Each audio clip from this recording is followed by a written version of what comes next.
Hello दोस्तों, कैसे हैं आप सब। स्वागत है आप सभी का कॉमिक वर्ल्ड चैनल पर। तो चलिए दोस्तों, शुरू करते हैं मनोज कॉमिक्स में कांगा सीरीज़ की अगली कॉमिक्स, मैं चोर नहीं हूँ। इंस्पेक्टर स्पीड द्वारा हेडक्वार्टर पहुंचाए गए संदेश के फलस्वरूप भारी संख्या में पुलिस आ पहुंची थी वहाँ। इस क्षेत्र को घेर लो, वह लड़की यहीं है और ऐलान करो कि कोई अपने घर से बाहर ना निकले।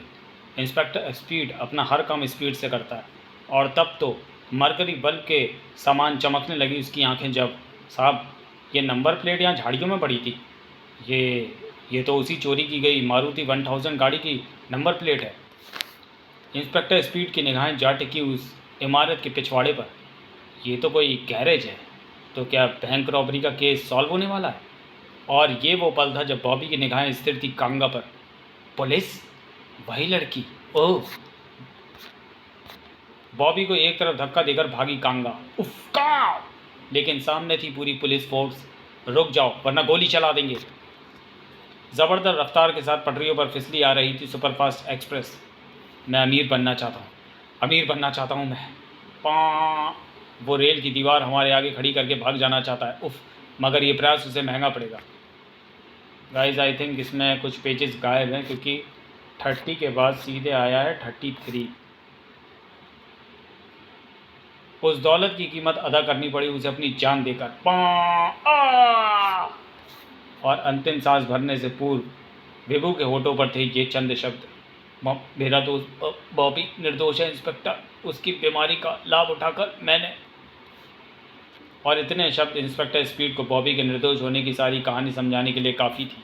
लेकिन इस केस के बाद भी इंस्पेक्टर स्पीड की उत्सुकता अभी कम नहीं हुई थी। उस विचित्र लड़की का मुझे पता लगाना ही होगा। आखिर कौन है वो, कहाँ से आई है, और इस वक्त कहाँ चली गई है वो।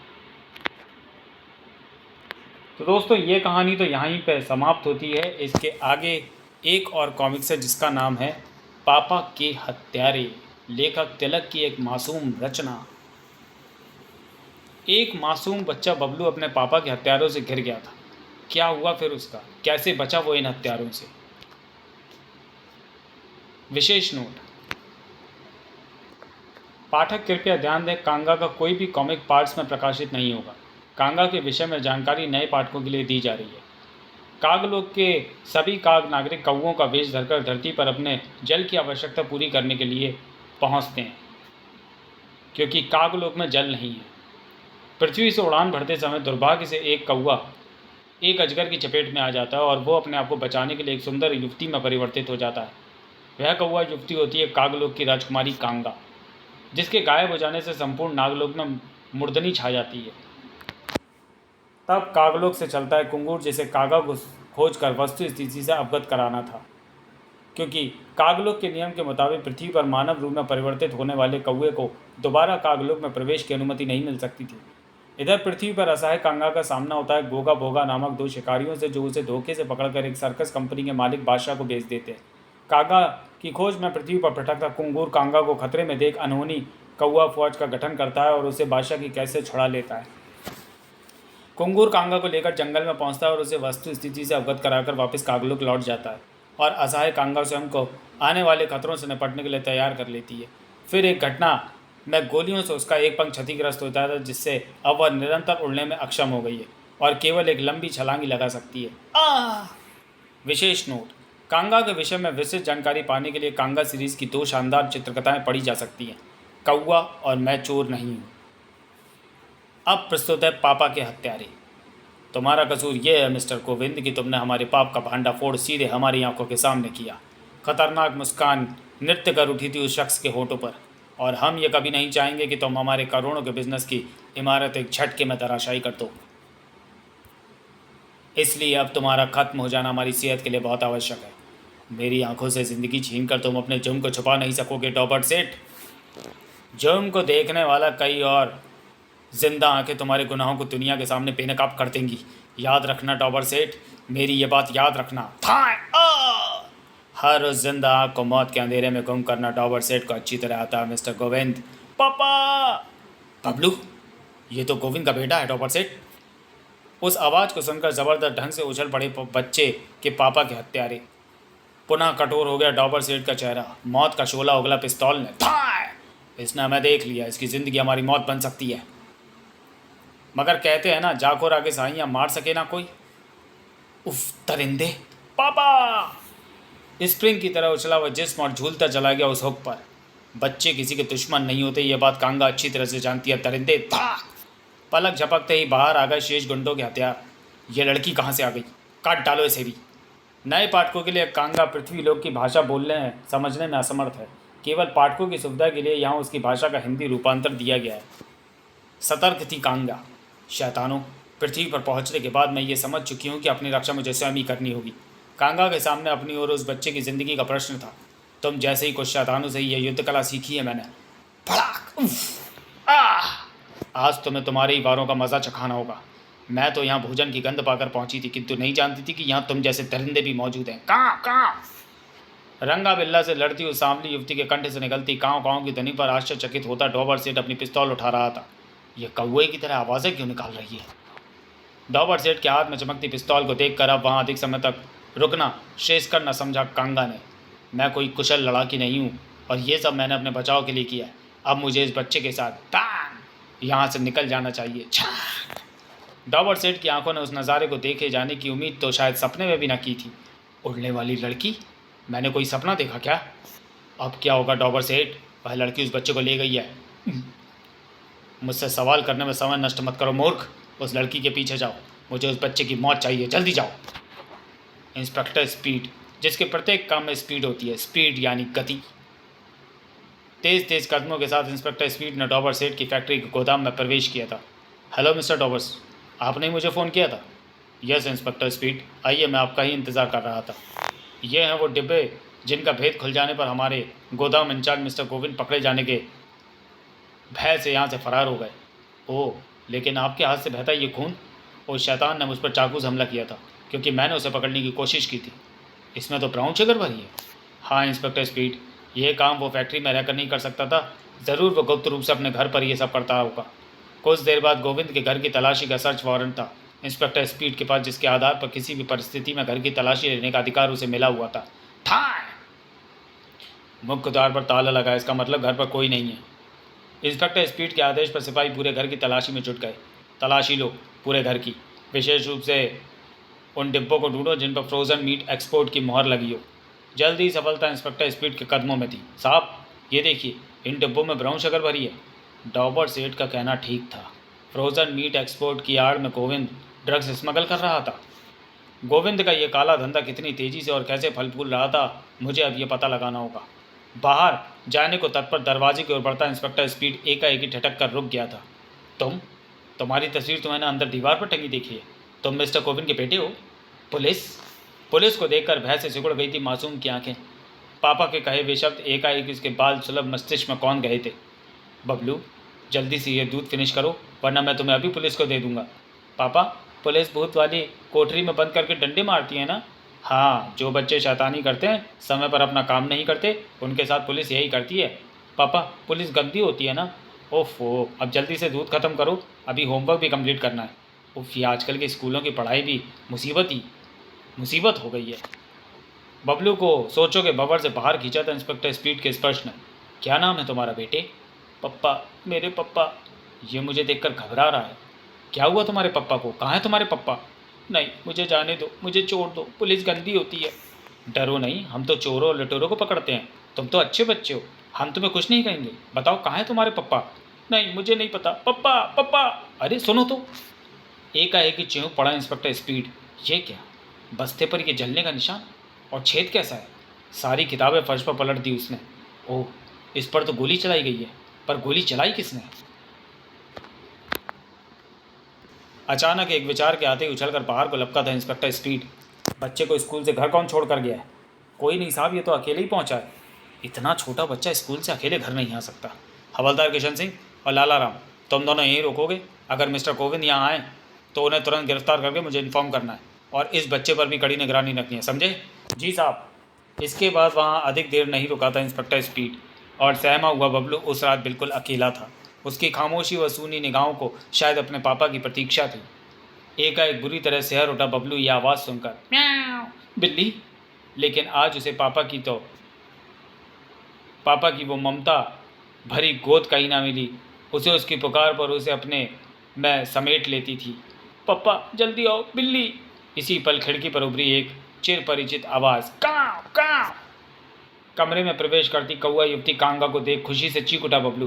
कौआ दीदी, दीदी बिल्ली। क्या कहना चाहता है ये? उस ओर संकेत कर रहा है ये, शायद उस बिल्ली से डर रहा है। तभी कांगा के शरीर से उठती कौए की गंध से आकर्षित हुई बिल्ली भी झपट पड़ी कांगा पर। उफ! विद्युत की सी फुर्ती के साथ कांगा का हाथ हवा में घूमा और बिल्ली से जा टकराया। शैतान बिल्ली! कांगा का शक्तिशाली प्रहार खाने के बाद वहां रुकी नहीं थी बिल्ली। दीदी, आपने बिल्ली को भगा दिया ना? क्या कह रहा है ये? काश मैं इसकी बात समझ पाती।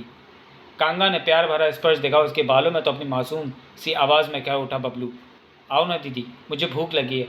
ज़रूर आपको भी भूख लगी होगी। मैंने शाम से कुछ भी नहीं खाया, हम दोनों मिलकर खाएंगे। भोजन? काँव काँव। दीदी, आप काँव काँव क्यों करती हैं? क्या आप कौवा हैं? उसी समय बाहर का वातावरण एक अजीब सी गंध से प्रदूषित हो उठा था। ओह, ये कैसी गंध है? मेरा दिमाग चकरा रहा है। उफ! चकरा कर गिरे दोनों तो फिर उठ ना सके। जबकि भीतर, दीदी, आप मेरे पप्पा को वहाँ से छुड़ा देंगी ना? उन्होंने मेरे पापा को ठाई कर दिया था, मेरे पापा का खून निकल रहा था। शायद मैंने बाहर कोई आहट सुनी है। दीदी, आप उड़ती कैसे हैं? आपके पाँव कहाँ गए? आप कोई परी हो? बाहर कोई है दीदी, बाहर कोई है। दरवाजे के की होल में किसी चाबी के घूमने की खड़खड़ को सुनकर गोल हो गई कांगा की आंखें। अचानक कांगा को खींचकर टीवी और वीसीआर के निकट ले आया बबलू। दीदी, पापा कहते थे रात में चोर घूमते हैं, बाहर ज़रूर चोर होंगे जो ताला तोड़ने की कोशिश कर रहे हैं। लेकिन आप मेरे साथ हो तो मुझे उनसे डर नहीं लग रहा। दीदी, मेरे पापा कहते थे कि चोर का दिल चूहे जितना होता है और मेरे पास चूहों को भगाने के लिए एक फिल्म रखी है। वीसीआर प्ले की पोजीशन में लाते ही कमरा कुत्ते के तेज स्वरों से गूंज उठा। वाह वाह वाह!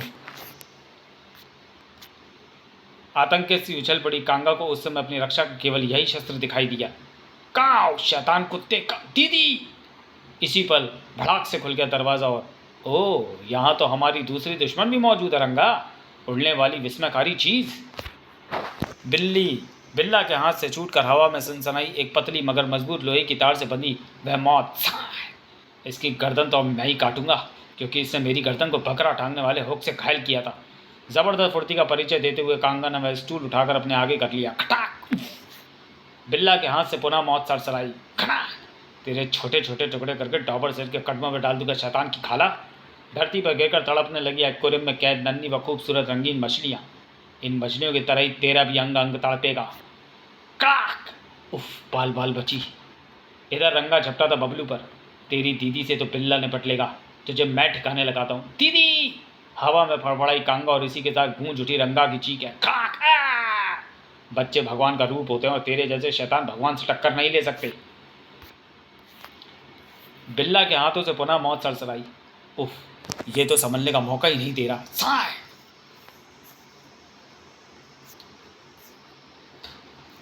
किसी चीते की सी तेजी से अपना बचाव किया कांगा ने और साथ ही किया वार भी। इनके हमलों से बचने के साथ साथ अब मुझे इन पर वार भी करने होंगे। साय! किंतु वार करने की नौबत ही नहीं आई। कांगा के ऊपर से गुजरकर बिल्ला के हाथ में थमी मौत स्विच बोर्ड में जा धसी। कड़ाक! विद्युत के प्रलंकारी झटके से झंझना उठा बिल्ला का जिस्म। पलक झपकने जितना समय भी न लगा था बिल्ला को लाश में बदलने में। चीख उठा रंगा, शैतान की खाला, अब तू रंगा के हाथों से नहीं बचेगी। छोड़ छोड़ शैतान, मेरी दीदी को छोड़ दे। सांप की तरह फुफकार उठी कांगा और अपने गले में पड़ा फंदा निकालकर उसने अपने हाथों में ले लिया। काव काव! न जाने कैसी आग महसूस की थी रंगा ने कांगा की आंखों में कि वह वहां रुकने की हिम्मत ना कर सका। अब स्थिति हाथ से निकल रही है, मुझे भागने में विश्वास करना चाहिए। इसी पल कांगा के हाथ से सरसराया हुआ फंदा साय! अचूक निशाना था रंगा की गर्दन। एक हिचकी के साथ हवा में ही लटका रह गया रंगा का जिस्म। लाश में बदल चुका था रंगा। दीदी, ये तो मर गया। मुझे इसकी मौत का ज़रा भी दुख नहीं है। इधर दोनों हवलदार होश में आ रहे थे। हम पर क्लोरोफॉर्म स्प्रे किया गया था। मेरा सिर अभी भी भारी हो रहा है। और उसी पल जैसे दोनों बुत में बदले खड़े रह गए। ये लड़की कौन है? किशन सिंह, वो देखो लाश। इसी पल खुली हुई खिड़की से उड़ती चली गई कांगा। उड़ने वाली लड़की? दीदी! उफ! उड़ गई, लेकिन कैसे? दोनों हवलदार लपक कर ऊपर पहुंचे। वहाँ भी एक लाश उनका इंतजार कर रही थी। एक और लाश? हाँ, इसे भी मेरी दीदी ने मारा है। ये दोनों शैतान मुझे और मेरी दीदी को मारने आए थे।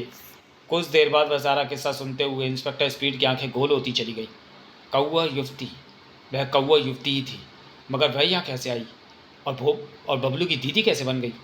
और ये दोनों बदमाश तो किराए के हत्यारे हैं। क्या ये यहाँ बबलू की हत्या करने आए थे? मगर क्यों? इंस्पेक्टर स्पीड के मस्तिष्क में खलबली मची थी।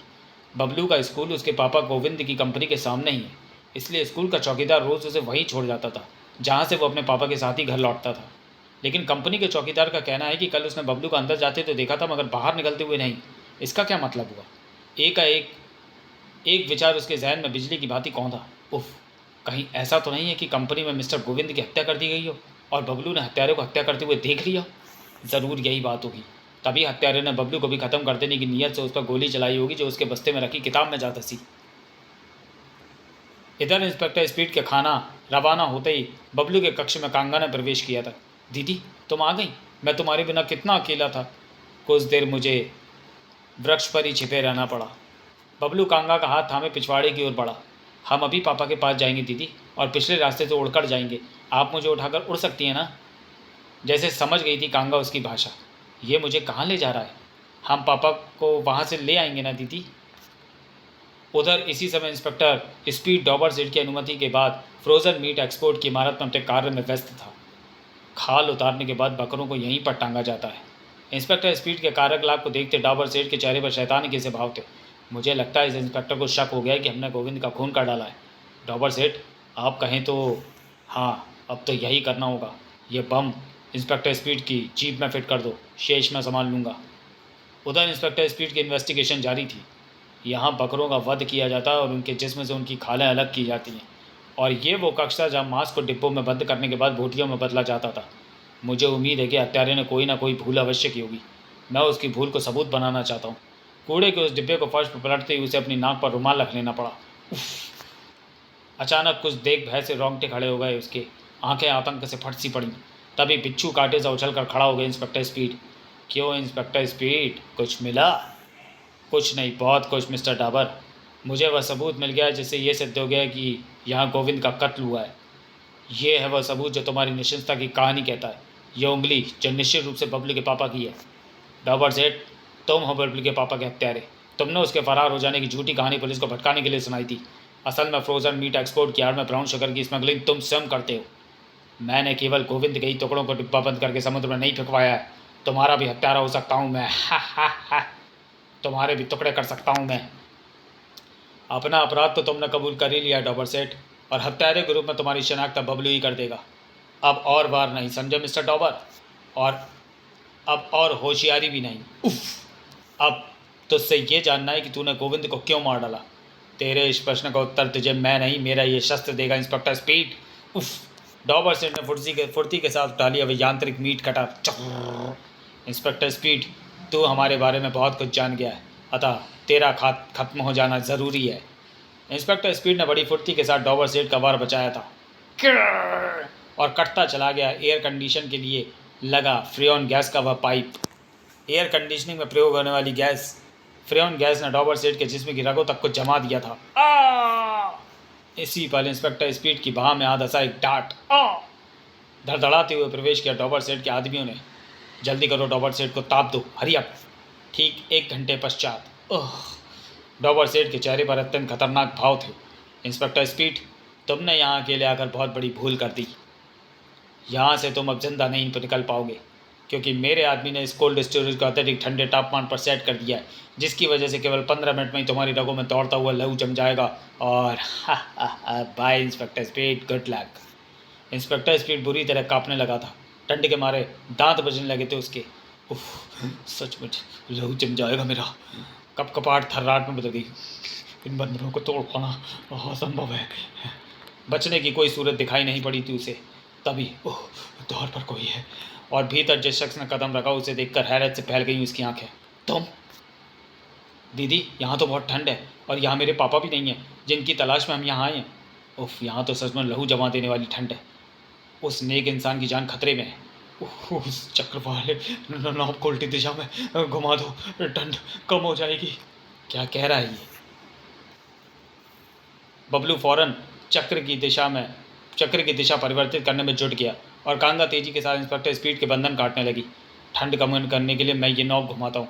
मुझे अपने तीर पंजों की मदद से इसके बंधनों को काटना होगा। Cut cut. शीघ्र ही शीतगृह का तापमान कम होता चला गया। उफ, तुमने समय पर पहुंचकर मेरी जान बचा ली। बबलू बेटे, तुम अपनी दीदी के साथ घर लौट जाओ। तुम्हारे पापा को जिन शैतानों ने मार डाला है, मैं उन्हें बचकर नहीं भागने दूंगा। सचमुच डाबर सेठ भागने की तैयारी में जुटा था। अब हमारा यहाँ रुकना खतरे से खाली नहीं, हमें तुरंत ही शहर छोड़ना होगा।